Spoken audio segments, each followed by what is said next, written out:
जिन भगवानों की हम पूजा कर रहे थे वो स्वयं जन्म और मृत्यु में इनके साथ ऐसी दुर्गतियां हुई। भगवान हमारी आंखें बंद हो रही थी, हमें ज्ञान नहीं था मेरे दाता, और जो आप कहोगे आपका दास वही करेगा। परमात्मा ने कहा जो पूजाएं की तुमने रखी हुई है ना मूर्ति वगैरह, वो नहीं रहनी चाहिए, उसको जल प्रवाह कर दो समुद्र में। और केवल कहते गुरु की पूजा में सब पूजाएं आ जाती है। उसमें इतना ज्ञान था नहीं कि यही सतगुरु ने बताया कि गुरु की पूजा में सब पूजा आ जाती। वो स्वयं मालिक आए हुए थे, उपदेश ले लिया, और सतगुरु की हाथ से बनी हुई चित्र मिलते थे वहां पर, वो ले लिए और जहाज लेकर के चल पड़ा विदेश के लिए। और उसमें से जो सारी मूर्तियां थी देवी देवता की, गणेश की, सब शेरा वाले की, संतोषी माता की, सब पूरा कमरा बना रखा था। धार्मिक व्यक्ति होते हैं वो ऐसे संग्रह करके रखते हैं, सब देवताओं की पूजा करते हैं, क्योंकि वो भक्ति के व्यापारी होते हैं। और भक्ति का व्यापारी जो है वो लूटना चाहता है कि सारी लूट लो। गणेश जी ने भी लूट लो, शिव जी ने भी लूट लो, भगवान कृष्ण ने भी लूट लो, इनसे भी लाभ मिल जाएगा, इनसे भी मिल जाएगा। तो इसलिए वो सब मूर्तियों की ढेर रखी हुई थी, श्रद्धा होती है। तो क्या किया सेठ जी ने, सारी मूर्ति इकट्ठी करके और चलते जहाज में समुद्र में जल प्रवाह कर दी।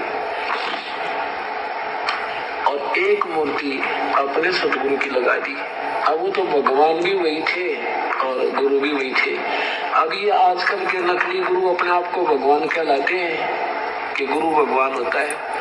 भगवान गुरु जो है इष्ट हमारा जो मालिक होता है, और गुरु उससे मिलाने वाला एक मीडिया होता है। ये तीन सतिथि जारी होती है, लेकिन हमने गुरुजीव को ईश्वर के तुल्य मानकर चलना पड़ेगा, लेकिन फिर भी इष्ट अलग ही होता है।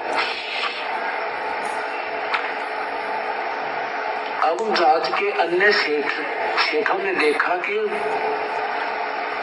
दामोदर जी तो बहुत बड़े श्रद्धालु थे, इतने देवताओं की मूर्ति थी, ये कहाँ गई? उसका मंदिर देखा, उस जहाज में बना रखा था, खाली एक मूर्ति टंगी, कबीर जो लाएगी। तो उन्होंने पूछा सेठ जी वो देवी देवताओं की मूर्ति कहाँ रख दी आपने, ये क्या कर दिया आपने, कहाँ गई वो? सेठ जी ने कहा कि मैंने भाई नाम ले दिया।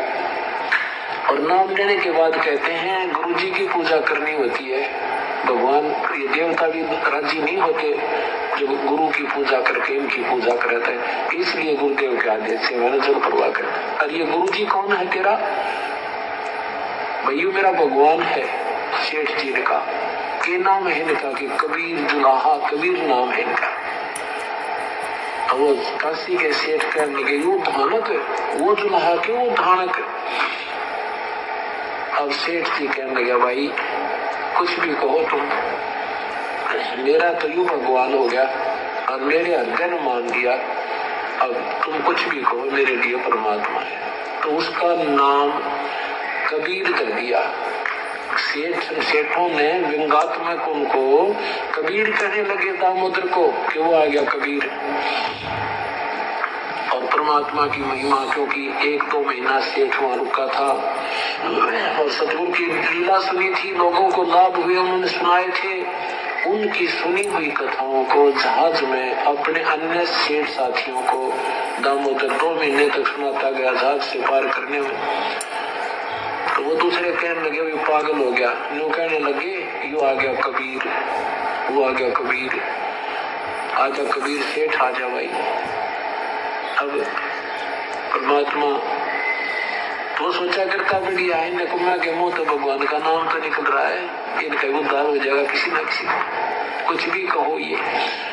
तो वापस आ रहे थे 6 महीने के बाद, 1 वर्ष के बाद वापस जहाज आ रहा था और एक समुद्री तूफान उठा। इतना भयंकर तूफान होता है, 50-40 फुट ऊंचा, हवा में पानी उठकर आंधी की तरह ऐसे फुल स्पीड पर 200 किलोमीटर प्रति घंटा स्पीड से प्रस्थान कर देता है और वो दूर से नजर आ जाता है। और वो ले गई तो वो ऐसी सतिथि आ गई, चांद का चांदना था। अगर आप डायबिटिक हैं यानी शुगर के मरीज हैं तो ये हो गया कि समुद्री तूफान बहुत जोर का उठ लिया। उस दिन परमात्मा कबीर साहब सत्संग कर रहे थे। उस गर्मी सर्दियों के दिन था, रात सर्दियों की रात्रि थी। आसपास भगवान बैठे थे पर वो अपना सत्संग कर रहे थे। ऐसे सत्संग करके ऐसे किया, आसपास बैठे भक्तों का पानी के घड़े छींटे लगे, जैसे वो पूरा जो है ना एक हाथ में लेकर चलू भरकर ऐसे मार दिया करेगा। तो उन्होंने देखा और फिर यूं करके फिर यूं कर दिया सतगुरु ने। हम बालों के दाढ़ी के पानी के जो छींटे लगे तो एक दूसरे कहने लगे भाई। पूछा गुरुदेव से क्या हो गया गुरुदेव? कहने लगे भाई ये भी कोई बात है बताऊंगा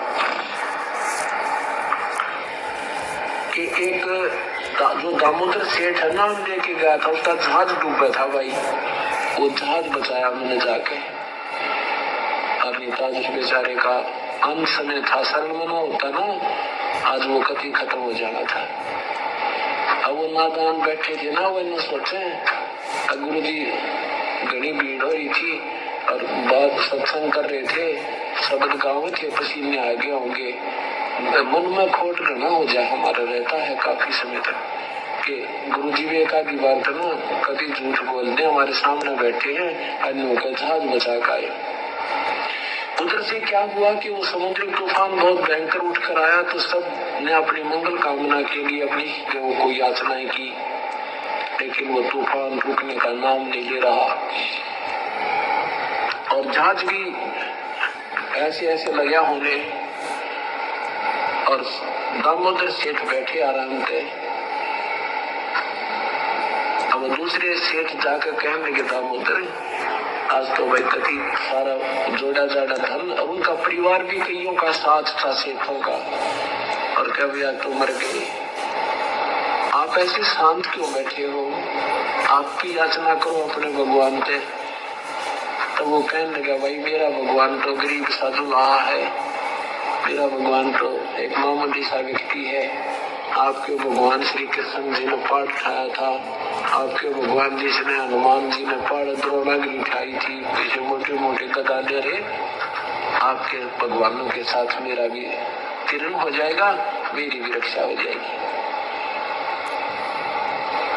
अब सेठ समझदार सेठ भी होते, समझदार व्यक्ति थे, कहने लगे दामोदर ये समय भाई नो फोन का नहीं है, हमारी से गलती होगी, हमने बहुत अभद्र व्यवहार किया आपके साथ, पर आज आप अपने भगवान को भी अर्ज कर दो, यह बात बिगड़ की कथी। और यूँ कहते हैं पता ना किसकी सुन रहे भगवान। परमात्मा बोला भाई थारे तो बंडा को भगत दिखता ना मुझे, और वही मेरी के सुनेगा हमारा, मेरा कबीर तो भगवान भी कोई नहीं, पता कैसे अर्ज करूं, अरे सारे मेरी भी बचाव हो जाएगा। तो उन्होंने कहा भाई मजाक ना करे। अब वो स्वाभाविक बैठा था कि ये अपना भगवानों को अच्छा मान रहे हैं, फिर मैं मेरे तो गुरु जी की पूजा करता हूँ, इनके बचाव नहीं होगा तो मेरे तो क्या होगा। तो वो खड़ा होकर कहने लगा भाई तुम बैठ जाओ।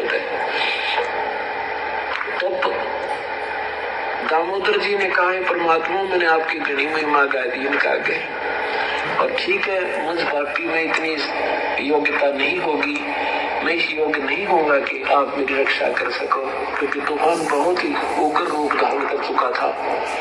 कि परमेश्वर मुझ पापी के कारण आपकी बेइज्जती होगी आज, और यहाँ से बचा लो मेरे दाता, और फिर से कुत्ते वाली मौत मार दियो, आपके दास को कभी चिंता नहीं, मेरा ऐसा ही संस्कार होगा। इतना कहकर बेहोश हो गए। कहते सच्चे मन के मीता, अब तो सच्चे मन के मीता, हरकत बिगड़े काशी पढ़ाई कर पढ़ाई गीता, झूठे बेर राम ने खाए नेक शर्म ने कीता। तो जब हम जिस भी इष्ट की साधना करते हैं उसकी इतनी प्यार और इतनी श्रद्धा से उसके अंदर समर्पित है, फिर ऐसे समय में वो परमात्मा यूं बचाव करता है, सहयोगी होता है। उसी समय वो तो बेहोश हो गए सेठ दामोदर जी तक, और उधर से तूफान ऐसे बैठ गया जैसे नाम निशान नहीं था, बिल्कुल शांत समुद्र हो गया। बोलो सतगुरुदेव की जय। काफी देर के बाद भगत जी होश में आए। जब चेत हुए तो कम जगह बैठा दिया दामोदर सेठ को। सेठों ने उठा दिया ऊपर ने, जय हो बोलो दामोदर सेठ की जय, बोला मेरे भगवान की जय, बोलो बोलो कबीर परमेश्वर की जय। और सबने ये कहा भी दामोदर अब जाते ही हम कबीर परमात्मा के चरणों में समर्पण करेंगे। हमने सबने ये कसम खाई है कि आज जीवन बच गया तो हम दामोदर वाले सेठ के गुरुदेव से नाम लेंगे, आजीवन चरणों में रहेंगे। हमने भाई जाते नाम लेना। आज से चलते चलते हफ्ते 10 दिन में पहुंचे। उस दिन भी परमात्मा सत्संग कर रहे थे और वही भगत जन गिने चुने वहां पर विराजमान थे। इतने में बाहर से आवाज लगाते हुए आए, जय हो बंदी छोड़ की, जय हो बंदी छोड़ की, जय हो बंदी छोड़ की। सारे सेठ सीधे बंदी छोड़। वो पहले तो वहां पूछा, वहां से घर से पता लगा कि वो तो सतगुरु तो सत्संग कर रहे हैं। सेठानी दामोदर की पत्नी भी वहीं गई हुई है। वो सारे सीधे के वहीं पहुंचे जहाँ पर सत्संग हो रहा था। तो कबीर परमात्मा ने कहा कि देखना बाहर क्या आवाज आ रही है, क्या शोर हो रहा है। 2-4 भक्त बाहर गए। उन्होंने देखा कि सेठ दामोदर के साथ कई लाला जी आए हैं। कहा सतगुरु आपका सेवक दामोदर सेठ के साथ कई सेठ आए हैं, आपकी जय जयकार कर रहे हैं, आपसे कोई मिलना चाहते हैं और कोई खास घटना घट गई उनके साथ में, वो बताना चाहते हैं। परमात्मा ने कहा बुला लो भाई। अब चौमा दंडवत प्रणाम करो, एक टांग खड़े होकर आंखों में पानी भरकर रोए। और वो दूसरे सेठ कहते हैं भगवान हमने आपके बारे में आपके दास को बहुत दुखी किया, हम पापियों का उद्धार करो। और फिर कहते हैं भगवान आज आपकी दया से आपने अपने हमारा जीवन की रक्षा हुई, हमारे बच्चों की रक्षा, हमारा धन बच गया, हमारा जहाज बच गया। ये परमात्मा ने कोई आसार नहीं थे हमारे जहाज बचने की। आपने अपने बच्चे की बड़ी पुकार सुनी, आपको याद करके वो बेहोश हो गया दामोदर। ये भगवान आपने तुरंत जहाज रोक दिया, जहाज बचा दिया, समुद्र का तूफान रोक दिया मालिक, हम आपके चरणों में आए। तो परमात्मा ने उन सबको उपदेश दिया। अब वो आसपास बैठे वो मूर्ख भगतजन क्या सोच रहे थे कि गुरु जी के पसीने आगे इसलिए कह रहे हैं और झूठ बोल रहे हैं। मन मन में संकल्प कर रहे थे कि झूठ बोल रहे हैं। बताओ हमारे पास बैठे लोग है दामोदर का जहाज बचा दिया भाई, और डूब क्या होता, शरण मना होता तो उसका संस्कार कति डूबने का था। तो उनका पसीने आगे वो भी चरना में पड़ गए, रोए और रोने लगे, कहने लगे प्रभु हमारे मनों में भी नीचता थी, वे हमने ऐसे सोचा था उस दिन आपने ये छींटे लागे ना हमारे आपके बालों के पानी के परमात्मा आप अंतर्यामी हो, हमारे मन अंदर का खोट आप बिना कौन निकालो मालिक, हम नीच गए हैं, हमने ये सुने नहीं थे सदगुरु आज तक ऐसी भगवान किया करता है, सुनी थी पर आख्या ना देखी थी, आज आंखों देख ली मेरे मालिक क्षमा करो। परमात्मा ने कहा कोई बात ना बेटा, बड़ा बिगड़ा हुआ काम से ये मन में सेट होगा। कहते धर्मदास यहाँ घना अंधेरा बिन पच्चा दिवजम का चेहरा। कवि साहब कहते हैं कि वो संत नहीं जो चमत्कार करता है, दुनिया को बेवकूफ बनाता है अपनी दिला दिखा कर, और वो संत के लिए जिससे चमत्कार ना हो। ये दोनों बात कैसे